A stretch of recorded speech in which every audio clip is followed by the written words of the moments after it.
Welcome back to Firo and Friends. It's with friends. Okay, let's do it. It's okay, that works. The last topic we talked about what is cryptocurrency, a brief intro for crypto babies like me, and in this episode we'll be delving in a little bit more onto crypto. Forgot to ask a very important question just now, which is what is blockchain, and then after that we'll go through understanding what Firo is. This is our sponsor for today. We're not selling, by the way. We're not like promoting Firo or anything. We're not. But we just want to know a little bit more about the coin and how different is it from other coins. We'll learn more about coins today. So now let's start off with what is blockchain? Is it a chain with blocks? Yeah, kind of. Or is it a block with chains? Block with chains. So, blockchain is the underlying technology for cryptocurrency. Of course, Bitcoin is the first blockchain. I guess the way to think of a blockchain is a kind of like decentralized database. Unlike other databases where you have someone with an admin control, right? In this case, a blockchain, you can set it up in such that no one is the controller of it. I see. Which is kind of important if you want to build like public internet money where you don't want anyone to be in control of it, right? So you have all these people doing different transactions. They don't necessarily trust each other, but you have blockchain that is tying all these databases together. And one of the beautiful things about blockchain is that unlike, let's just use Starbucks as an example, or Starbucks points, right? Starbucks points is like a centralized database, right? Yes, they have, or like Boost and all this, they have all these points and dollars inside, right? They can say, Parts, I like you, I give you more Starbucks point. I don't like you, I minus the point, right? I mean, technically, they have the admin control of that database. No one's going to believe in the money that someone can just arbitrarily give out here and there. While blockchain is such that there is no master database. Right. Everyone holds a copy of all the transaction that has happened on the blockchain. Oh, that's quite genius. Yeah. Now, the difficult part is that if there is no master blockchain, everyone's keeping a copy of that blockchain. How do you keep them synced together? Yeah, so basically everyone is having a copy of all the transactions that is happening on the blockchain, and you need to be able to sync this, keep them all synced up in a way that everyone agrees that this is the state of the blockchain. That means, Parts, everyone agrees that you have 2 Bitcoin or whatever, right? Okay. So what happens if there is a conflict, right? Usually with an admin database, I am the master database. I say what is right and what is wrong, right? That means if there's a conflict, the master says what is right. But in a decentralized sort of database like a blockchain, right, there has to be a mechanism to say, whoever submits the block with the necessary mathematical computation, right, they get to be the ones to say who is right or wrong. Okay, let me so that's mining. That is the mining process. Oh, right. I got something right today. Yes. So let's kind of think of an example, because everyone's like, what's this mining? Why is these people consuming electricity, doing all these meaningless calculations, right? The idea is that, let's say you have 1 Bitcoin, all right, and you want to send to me 1 Bitcoin, but you also at that same time also send 1 Bitcoin to, let's say, Arif. Now both transactions are valid because you do have that 1 Bitcoin, right? But they have to decide, which transaction should we accept? Should we accept the 1 Bitcoin to Arif, or that same Bitcoin goes to me? Right? Because, how can we resolve this? One way is to say, which one came first? But how do you determine what came first? You can fake the timestamp, right? And when you propagate a transaction through the internet, some places see this transaction first and some places see that transaction later. So it is very hard to say, based on time alone, right? So how do you solve this issue? The issue is that, let's have an arbitrary mathematical puzzle. If you solve this mathematical puzzle, you submit it with what you think the state should be. One miner says, Arif should get that Bitcoin. So he solves the mathematical puzzle and attaches kind of like the solution to it and submits, yes, Arif should get that Bitcoin.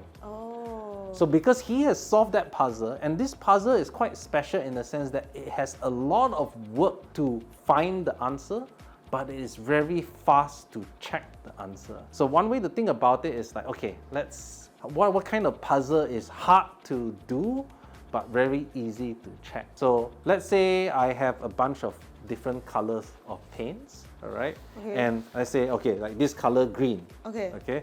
Mix the color until you get this color green. Assuming that you're not an expert on colors and know how to mix exactly, right? So what you do, you just simply mix the color here and there, and then try until Like trial and error until you get the green, right? Oh, okay. So once you get the green, everyone can say, yeah, it's match, yeah. right? So the work to check, which is just check the color, is very easy. But the work to mix the colors to make that color is quite tough. So obviously it's a simplification, right? And this is done in a kind of like mathematical sense. But that is what the mining process is. You're trying to find a solution to a mathematical puzzle. And by being the person that solves that puzzle first and you submit it, everyone can check, oh yes, yeah, the color is green, it matches up and whatnot. Okay. Then I allow you to put your block of transactions in to add it to the permanent blockchain. Right? Okay. Yeah, so that's what mining is about now. I One of the see. ways to resolve conflicts. So the idea of blockchain is, the main thing is how do you resolve conflicts in a decentralized database type of system. And mining is one way to solve it. Yeah. Wait, so okay, I know like all these goddamn GPU people. Yes. Like you, when I've been to your place, I saw all the GPUs. It was Yeah. a quite frightening experience. Also, during the early part of COVID, I was not able to buy a GPU for myself and play games because it miners, right? Yes. So when there was a shortage of that thing, and then you guys, came in with all the GPUs, then we had no more left in the market. So I just want to know, how does having like the best GPU like do it? Right. Okay, this is a bit complicated. So obviously, Okay, you can just TLDR. yeah, TLDR is that different coins. So we're just talking about coins that have mining. Not all coins are mined. Let's just like base it on Bitcoin. So yeah, actually you can't really mine Bitcoin with a GPU. You can't do it competitively. Oh, okay. Right? Different coins or different mineable coins have different mathematical problems. Some mathematical problems are better to be solved by a CPU. Some mathematical problems are more suited to a GPU. Some mathematical problems you can build a specialized machine to do it. That's why you cannot mine Bitcoin, although theoretically the first few Bitcoins were mined just using a normal computer. Okay. But if you try to do that, one machine is worth like what, 10,000 of your computers, right? Because they have found a way to develop a computer that only does one thing and one thing very, very well. So they can strip off all the unnecessary components and say, okay, this thing is only going to be mining Bitcoin. Obviously, it's going to be much more efficient, right? But there are other algorithms, such as what also is used in Firo, that we cater the algorithm to a particular hardware class. Like we want GPUs to mine, we want CPUs to mine. Why? Is because not everyone can get this machine, and it's like all built in China. There's a few manufacturers that do this. And you think about it, if I'm making machines that make money, doesn't it kind of make sense for me to just use the machine myself? Why I need to sell them, right? Right. Maybe I need to sell some to get some liquidity, get some cash up front. Right. But the rest, I'm just going to mine it myself. Why should I sell it to the public, right? Unlike with GPUs that have like multiple use cases, like AI, graphics, and it is also likely you have something in your home, right? Then you can participate in a network to mine the coin, because then it's fair, right? I don't actually have to buy specialized equipment to just mine a certain thing. Okay, understandable. But how does it work? Yeah, is it like you download the software? So what happens that usually you download a software, right? And because remember it's a race, right, to find the mathematical puzzle. But remember you're competing with everyone else in the world, right? So your chance to solve it is very, very small alone, right? Let's say if you're one graph. Do they do it in a group then? Yeah, so that's why we have what we call mining pools. Oh, that's why you have like 10 GPUs. But even 10 GPUs is not even enough. Really? You then need everyone in that 100 people have 10 GPUs. So it's like 1,000 you GPUs. pool all these people together, it may be like a few 100,000 GPUs. Like you have like industrial level GPU mining farms which have 50,000, 60,000 GPUs. just all mining a certain coin. Seriously? Yeah, seriously. We were attacked by a GPU fund with like 50,000 GPUs. Damn. So just imagine you have all this industrial scale stuff. You cannot compete. You have like one little thing Yeah, there. like just one RTX 3060 Ti, like trying what its can best. you do, right? So instead, they join in pool so that you join the general pool, and when any of us solve the puzzle, we all share the rewards based on how much work we have contributed.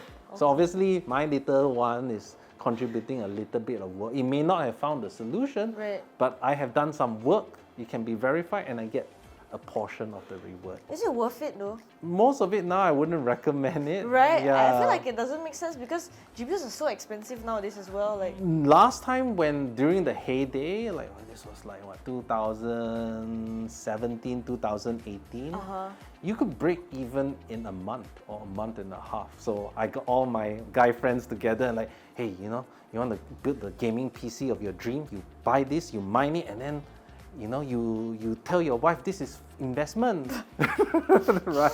did you tell your wife it's investment? No, my wife doesn't care. She's just Oh. like, why so noisy? But This is like. yeah, it's like a lot of electric and whatnot. Yeah. But back then, if you mine the right coin, within 1.5 months, 2 months, 3 months, you already break even and make money, and anything else is a bonus. Oh. Now it's not the same. It's yeah. like early access vibes. Yeah, it's like you're early adopter, obviously. Right. You get now it's become so industrialized that it's very, very hard to compete. Okay.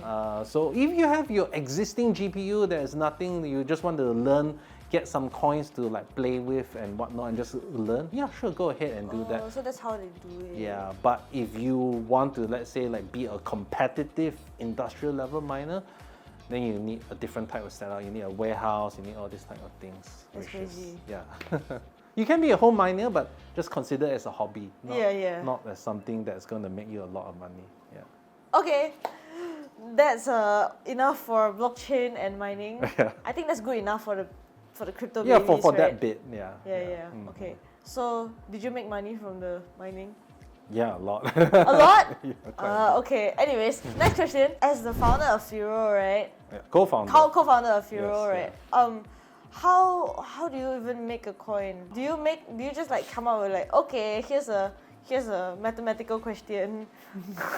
You guys try your best, huh? I mean, obviously there's Bitcoin already, right? So you need to say like, why does my coin need to exist, right? What is it that you're doing different? Oh, right? okay. Yeah. Oh, and that's the like whole privacy thing, right? Yeah, so we are focused on privacy. Other coins are focused on different type of things. Okay. How did you like wake up one day with the idea, hey, I want to make a coin? Actually, technically, I'm not the co-founder. I only kind of like was graduated into it. I actually came in as a community manager, and that time was still a full-time lawyer and whatnot. But I navigated the project through like many different challenges. I think I've been like shaping, like the project was launched in 2016, so I guess like since 2017, 2018, I started taking a much larger role. So I've been like shaping its development. So I actually spoke to the founders like, yeah, why don't just call me a co-founder? Because obviously no one wants to interview I'm not a community manager anymore, right? Yeah. What is my title, which is why we came out with this project steward, right? Because I don't want to be a CEO. So the founder back then, the CEO, also there is a CEO. There's no CEO. I mean, there shouldn't be a CEO, right? What do you mean a CEO of a decentralized project? Right. So I call myself a project steward because I'm looking after it for the community. Okay, then the guy that created Firo, he just woke up one day and like, I'm gonna make a coin today. Yeah, he was actually he was a master's student at Johns Hopkins University, and he that's was like smart people place. Yeah, very smart people place, and he had this idea. I was like, wow, this paper called Zero Coin. So Firo actually used to be called Zcoin, which was named after this privacy protocol called Zero Coin. He was like, wow, this is a very interesting privacy protocol. I want to make it. I want to implement this paper, and that's kind of how Zcoin first started. That's how you. Okay. In a world brimming with curiosity, every penny spent tells a story. Firo ensures your tale remains yours and yours alone. A marvel of technology, safeguarding your financial freedom with the elegance and discretion of a private journal. Whether buying a cup of joe at the corner diner or securing treasures for your loved ones, Firo's Spark protocol keeps prying eyes out. It's your money, your business, and with Firo, your privacy is paramount. With Firo's Spark addresses, sharing your address becomes as carefree as a Sunday morning drive without compromising the sanctity of your personal financial haven. This ingenious marvel allows you to flaunt your address in the town square, shout it from the rooftops, or broadcast it on the evening radio while resting assured that its contents remain your secret alone. So, join the ranks of those who choose freedom, discretion, and peace of mind. With Firo, you're not just making transactions, you're making a statement. A statement that says, my financial privacy is my right. Firo, the future of private transactions. Secure, private, yours. Today, tomorrow, and for the future to come. So anyways, tell us a bit about Firo. Right, so obviously we are a privacy-focused cryptocurrency. So what does that mean? Remember, in the previous episode, we were talking about how VPN. we were talking about how like everything is transparent on most blockchains. Okay. And why that is important is just imagine if, let's say, I send you some money, using crypto, and from that send, you can now immediately say, wow, Ruben, you got a few $1 million. Oh, you transacted this. Oh, you bought a toy here. Oh, all this sort of. It's like your bank, it's like I give you some money, you have my financial statement already. Oh. Right? Because remember, on the blockchain, everyone has to maintain a full copy of the ledger. Right. That means every single transaction has to be recorded. Now, obviously, it doesn't say, parts to Ruben, but it's like address A to address B. But when you send money to me, I know this address is you. Now, if you don't keep on changing address, you keep on using the same address, or even if you use a new address, I can see the relationship between these two addresses because maybe you transfer your money to this new address, right? So there's a whole industry on it that people try to look at the blockchain and find out who is controlling what address. Now, just imagine if you want to be global money, how is this going to be reasonable? That means when people look at the blockchain, I know how much you're paying your staff, who your suppliers are, where how much you're paying for your contractors and all of that. Right. Or it's also a risk. I buy a cup of coffee, suddenly I got a few $1 million. What is that all about? I see. Right? Obviously people say, transparency is what blockchain is supposed to be, right? But actually transparency was a necessity because everyone needs to be able to know the state of the blockchain. Like, yes, you have 2 Bitcoin, I have how many Bitcoin and whatnot, right? Everyone has to be able to know this. So how do you make it private? Right. So now there's a new kind of mathematics, a new field of mathematics called zero-knowledge proofs. And zero-knowledge proofs are basically you are able to prove something without giving you information about it. So that's why it's called zero knowledge. That means I am proving I know something, but I'm not giving you any other information about it. So if you take a look at a transaction, at a private transaction on Firo, you don't know who's the sender, you don't know who's the receiver, you don't even know the amount that is being transacted. But everyone can check the proof to say a valid transaction has happened. This person is not creating money out of thin air. This person does actually have the money. A valid transaction has happened. So obviously, it is very complicated to build technology. These mathematics are quite new. Like it's in the past, 10, 15 years, these type of mathematics have come about, and it's very, very useful in the sense that you are able to verify a valid transaction that has happened, but not get any sort of specific info about it. So one of the ways to kind of visualize it, because it just sounds like, wow, it's this complicated stuff, right? Is the concept of Alibaba cave, all right? Where you have a cave, right? You have 2 entrances, and there's a secret door in between. Like let's say a U shape, right? And then there's a secret door inside. Now, how do you prove that I know the key, I know the passcode to the secret door without telling you the passcode? right? How do I know that you know Okay, the let's say secret? like I need to prove to you that I know the passcode. Okay. But then I cannot show you the passcode. I Oh. mean, similarly, okay, let's not even talk about Alibaba. Okay, let's talk about a safe lah. That's quite crazy. Let's talk about a safe. Yeah. Show me that you know the passcode. So I just open. I know the passcode. I didn't show you the passcode, but I showed to you that I have the passcode. Oh, so Firo does that. So basically, this is like we are proving that we have knowledge. We do have the money. You know, we have the amounts and everything. We are proving this. You can all check this proof, but you know nothing about you don't know the passcode. You don't know the transaction. You don't know the details of the transaction. Oh, okay. So the idea that we are trying to build is that, look, if we are trying to build an alternative financial system, alternative money, the money has to be private. And this concept of private money is only, last time cash is all private. I give to you 2 ringgit. Yeah. Just None keep of my the pocket. overseas. Bye-bye. Right. But now we have all these e-payment and whatnot, you know, and now we are expected to trust all these companies with our financial data. Right, Even our government can't even keep our financial data. Say, like we put Padu, everything one day already hacked, right? Hack? Yeah, I mean all the thing was like it had so many vulnerabilities, and even Was it already hacked? yeah, it had a vulnerability that was disclosed, and all these things were being shown. I mean, even Okay. the MCMC. Did you put it? I didn't dare to put. I didn't trust it, right? Yeah. Even like you see, MCMC leaked like what, 30-40 million, all of our contacts, IC number, even you say police registration, army registrations, all leaked, all into the public. We can't even trust the government to keep our data safe. Actually, you know, I'm a law-abiding citizen, but why should I tell Everybody. everybody about my transaction? I can choose to review, like let's say if authority asks me, yeah, I can give them to let me see my transaction history, but it shouldn't be like everybody can see. It's like a game of poker at the end. Correct. You're just like, bye. So in one of another video, someone actually asked me, hey Ruben, why are you building this, you know, private cryptocurrency? Are you trying to, you know, enable money laundering or criminal activity, you know? And now all these regulations are very like anti-privacy. Why you do this, right?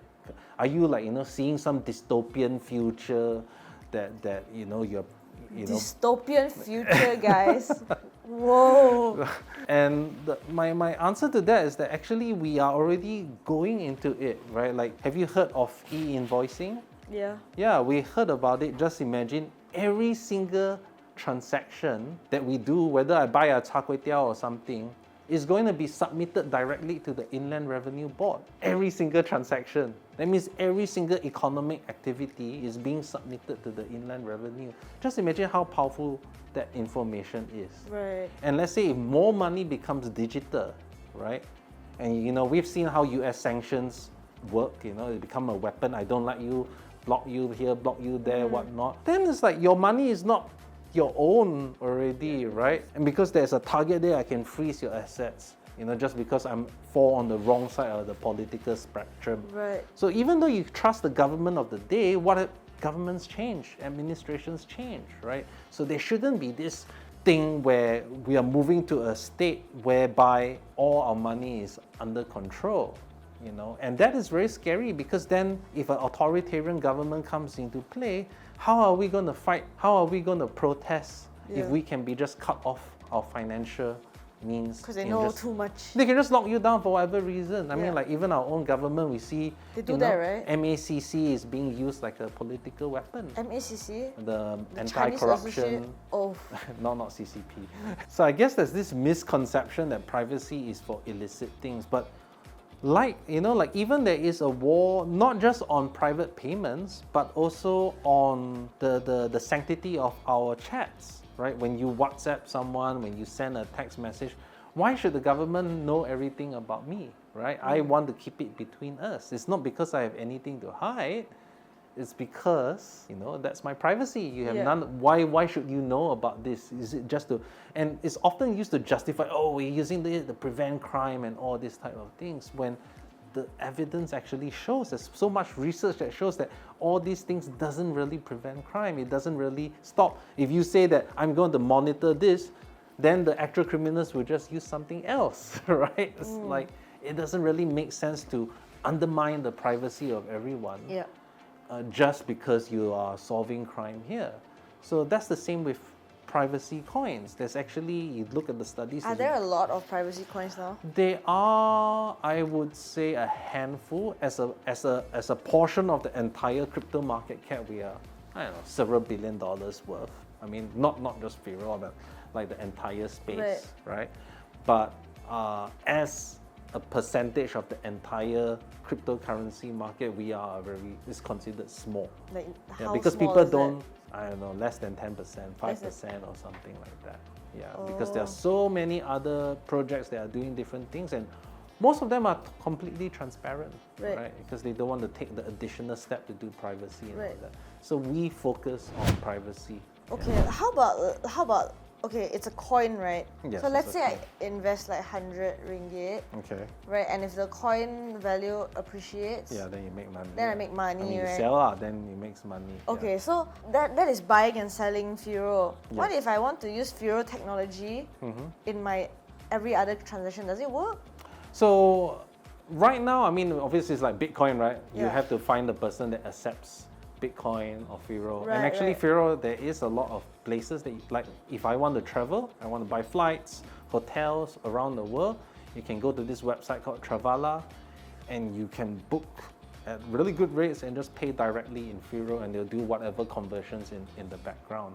Oh, That's one but of like good use cases. I see. So we have to find merchants that accept Firo. Yeah, or they have some sort of gateway because we have many integrations. Like you can actually buy Grab vouchers to actually using Firo, and then load Really? it into But you cannot buy directly. You have to buy the voucher, and then you load it into your Grab app. Oh. Yeah. So the idea is that obviously, a lot of people think that cryptocurrencies are supposed to replace fiat, like ringgit, Okay, US dollar. okay. I don't think that's the case. We are So- going to be living together. Wait, so to really understand, you use Firo. So as long as you pay with Firo, that is Those transactions private. are private. Yes. or as long as you use Firo. Yeah, with our private transactions, you can choose to use a transparent transaction as well. I mean, okay, but I cannot. Can I buy Bitcoin with Firo? You can. I mean, you can go to exchange, you deposit Firo. There's several exchanges that have a Firo Bitcoin pair. So you Okay. can buy and sell Bitcoin using Firo as well. Because Bitcoin is basically public, right? Yes. And if you buy with a private coin, Yeah, that gets a bit more tricky. So right? while on the centralized exchange, there's no the centralized exchange. There's no on-chain transactions. It's just their own internal account books, right? Because you deposit Bitcoin, he deposit Bitcoin, someone deposit Firo inside, and then they say, oh, person A has this amount, person B has this amount. Then you go to the market, you swap, then they just say, okay, person B now has Firo, person A has Bitcoin, then they withdraw. So the exchange obviously knows the entire transaction there, right? But then, there's nothing on chain. That means there's nothing that's appearing on the blockchain. That's all within the exchange itself. It's not public. I mean, you can transact using exchange, but obviously, the exchange can see everything, right? But then if I just want to make like a direct payment to you or direct payment to someone, like some of our contractors, they take Firo, so I just pay them directly in Firo. That transaction is totally private. So that means they are not exposing how much they have and whatnot. And one of the great things about Firo is that the address that we share to you, you can share it, you can publish it everywhere. That means it's like an email address, right? I can just put my email address everywhere, right? But then when I put my email address everywhere, you cannot look into its contents. You cannot see you cannot when see I the receive whole an email address. profile, Correct. the history. Right, but with a Bitcoin address, an Ethereum address, a Solana address, you put that address there, I can just put it into a website so- and I can see all your So history. on the blockchain, what it appears is your website, your address to the other person's address, but when they click into your address, they cannot see your history. So within Firo, you can't, when you click on the blockchain, no one else can see who you transacted with even. Only the person who you send money to can see how much you send and that they are the recipient. And you Okay. yourself. That makes sense. So So I got that's- the concept right. Yes, the concept is basically transactions on the blockchain are all encrypted in this case. Okay, okay. Right. Except for privacy coins. Yeah, I mean, privacy coins, this is what we do. Yeah. Yeah. Okay, okay. We do have different mechanisms, but yeah. So, okay, let's say they use, right? Like I want to buy something. Let's say I want to buy something on Shopee. Right. Obviously, it's a bit difficult. Now, even you want to use Bitcoin and Ethereum, it cannot. There has to be some integration to either convert the crypto in the back end. So actually, like if you want to use Firo in many places, you can go to Bahrain. Bahrain has a lot of support. Bahrain is like this random country in the middle of the world. Turkey also, you can actually use this thing, and you can actually like convert Firo and get direct cash from ATM machines as well. Really? Yeah. So in those places where there are those integrations, you can do those. Wow. And do they have like multiple coins on, or just Yeah, multiple coins. Obviously, it's not just Firo. There's like many, like many every other. Bitcoin and all these things. You have to have a But certain Malaysia, we don't integrations. have that, right? We used to have a couple of Bitcoin ATMs, but then, you know, because of regulation, they say, oh, you need a license to do all this sort of Right, things. okay. So that never really took off. Yeah. Do you think it's justified for a government to be this strict on crypto? I mean, obviously, a lot of people see it as a threat to the existing financial system, Yeah. right? Because it's like, well, you don't need banks anymore. I mean, in the sense that you don't need banks in the sense that I don't need someone to store my money. I can be my own Right, bank, right. And obviously, if too many people move to cryptocurrency and lose faith in the national currency, Right. that's also not good, right? There should be some They regulation. need to keep the demand for the currency. But I do feel like the understanding upon like certain regulators, they're not that they don't know anything, it's just that sometimes they may misunderstand certain things, and the regulation may be over-regulation. Like to me, like in Europe, they're banning privacy coins and all this other stuff. And Europe is banning privacy Oh coins? yeah, we actually found a way to work around it legally. Legally? Legally. But then it's just like all these countries are like, oh, we must prevent money laundering. We have to ban all the privacy coins and whatnot, which is kind of ridiculous because most money laundering happens through banks. This is a very common example. Like HSBC, like they were directly helping the Sinaloa drug cartel to launder their funds. They had specialized. Is this public knowledge? Yeah, this is public knowledge. I mean, I wouldn't say this and get sued by a very powerful bank, but this is knowledge that they actually like made the hole so that they could easily deposit the cash into it. They actively facilitated money laundering drug money, right? And hardly anyone went to jail. The executives, okay, they still got their bonus. Nothing actually happened to them, right? So it's like kind of counterintuitive. And even in the crypto industry, right, so there is money laundering that is happening, but it's all using USDT, which is also a transparent coin, right? So it doesn't make a difference, basically. No, I'm saying that like, why are you focusing on us? You know, we are the bogeyman, right? There are much more bigger Money things laundering to think, stuff right? going there. And if you ban us, you actually lose more control because at least a centralized exchange, they know who you are, they know the transaction that has happened. At least if you suddenly come, you know, you normally trading like $10, $100, and then suddenly you come in 1 million, the exchange can say, hey, where you get this money from? Like a bank. Is it possible, like, let's say some extreme money launderer comes in and launders money with Firo, and the government is like gonna crack. Okay, let's say Joe Lau was like using Firo and like. You don't even need to look far. It's happened before. Not with Firo, but with North Korea. Basically, have you heard Axie Infinity? Yeah, it's this game, right? Yeah, so Axie. He plays Axie. No, not North Korea doesn't play. North Kim Korean. Jong-un be like, oh, you're gonna play Axie battle. So they actually hacked Axie Infinity and got about $500 million US, Okay. right? North Korea. North Korea. What is new? Yeah. Thought they were like broke. Yeah, but they get a lot of money from cryptocurrency hacks. They find vulnerabilities in this and that, and they hack it. Really? Yeah.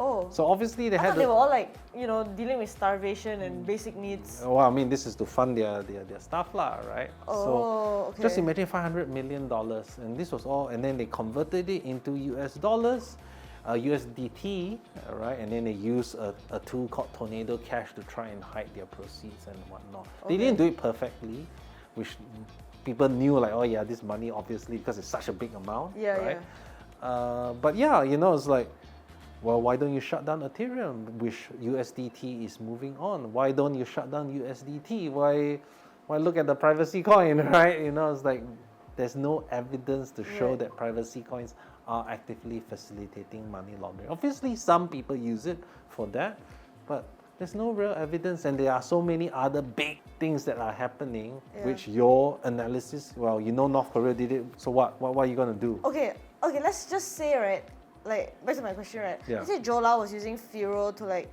do all his crazy shit, with okay. Wolf of Wall Street. Right, sure. Yeah, and like, let's say the government, like the CIA, what if they want to track him down, they want to find him? So obviously, Can they come to you guys and be like, no, we don't have a back door. We don't have any back door to allow us to see. We don't want that. This is actually a lot of responsibility. If we have a back door, then anyone do anything, we have to monitor it, correct? Right. Yeah, which is actually like the same thing that Facebook is saying, like, we don't want to monitor, so we just encrypt all the traffic. So whatever you do is that you do you lah. Okay, because so if I know your content, then I have to filter and look for all these type of things, right? Okay, so like it's out there, like the blockchain. The blockchain's out It's there. out there, so But there are still ways to investigate. So that's the key thing. A lot of people think, oh, you're using your thing, you cannot be traced or whatnot. yeah. But if you're trying to move that amount of money, obviously you're not going to keep it in Firo. You're going to try to convert it into US dollars and or whatnot. then you go there to find out. Then you see those conversion points. If the exchange is doing know your identity, we are not trying to protect criminals. Right. We are trying to protect the everyday transactions. Yeah. I'm paying my this, I'm paying that and Yeah. whatnot. So even if our blockchain is private, you want to convert it in like any sort of huge amounts to do like meaningful money laundering. If there are exchanges that accept it, they have all the information, Right. You want to convert it to cash, there has to be some point where you convert it into cash, right? Okay, Yeah. so basically, if any like countries or governments are looking for you and they like come to Firo, we just point in the other direction and be like, It's actually, Yo. although it's kind of beyond the topic of this, it is a very important question that you brought up. So remember I said North Korea used some privacy tool to clean their thing. So they went after the developer yeah, of they that. would, right? Yeah, they went after the developer and said, you are responsible and you are facilitating money laundering. Even though it's questionable how much Yeah. active thing that he did, because he just created the code, Yeah. he uploaded it, and then he removed control of it and just Yeah. let people use it. If you think about it from a logical standpoint, I mean, like North Korea's using Linux or Windows. What, you're going to go after Microsoft? Like, Oh, right, yeah. It's a tool, right? Anyone can use it. You can use it for good. I can use Linux to hack your computer, Bro, right? someone invented the like screwdriver Ah, and then used the screwdriver to beat up someone. Yeah, and then you- like, you invented the screwdriver. correct. Yeah, Yeah, okay, I mean, that it's not makes the sense. same like a nuclear bomb, lah, right? Yeah, but basically Firo admins and like on the founder level, you have no, We have no control. access, right? We have no access. Oh, okay, that's- Yeah, that's the whole point of decentralization, right? Yeah. We ourselves don't know. Okay, Yeah, that's important. that's important. Yeah. It's a good question, right? Yeah, it's a good question. Yeah, I'm asking Yeah. correct questions. I mean, there's obviously, that's why some of the people ask me, like, why are you putting me at risk, right? But, I believe it's something worth fighting over.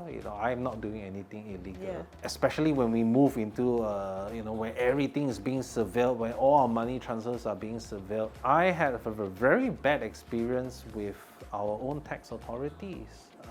Like, I was complying, I was paying all my tax and whatnot, but they just arbitrarily tried to fine me and all these type of things. And even recently, I was prevented from leaving the country, right? Because I did not pay, what, 7,000 ringgit worth of tax from my other partner had incurred, right? So obviously it's like, well, am I going to run away from the country over 7,000? What is the threshold, right? Right. I didn't get any notification or anything like that. Did you just get stopped at the airport? I just got stopped at the airport and I had to miss a day of my family holiday. Luckily, I could Japan settle. one, is Yeah, it? the Japan one, Oh. right? So when you see this type of things happen, when I am generally a law-abiding, tax-paying citizen, and this sort of things happen to me, I'm like, maybe I don't want to tell everything. It's not that I want to break the law. It's just that I don't want to give people ammunition to come and look for me, right?